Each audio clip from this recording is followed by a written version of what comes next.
I ragazzi del Licata Calcio, allenati da Giovanni Campanella, segnano ben 7 gol contro il Dattilo. La squadra gialloblu ha vinto a Paceco per 7-3, a differenza della stagione passata che i trapanesi buttarono fuori gli stessi gialloblu dai playoff per il salto in Serie D. Con questa sono 6 le vittorie consecutive che il Licata porta avanti in classifica. Ha infatti 4 punti in più rispetto al Canicattì. Al sesto Leandro Rizzo è stato bravissimo a usare il cross di testa per fare rete, invece al quindicesimo Antonio Cannavò segna il secondo gol. Il Dattilo al 33esimo segna il primo gol in partita con Bono.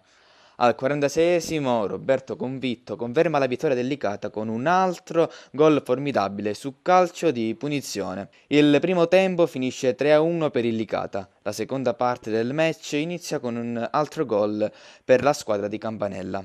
Al 49esimo Leandro Rizzo, dopo l'espulsione di Iannazzo del Dattilo, piazza in porta la doppietta del 4-1.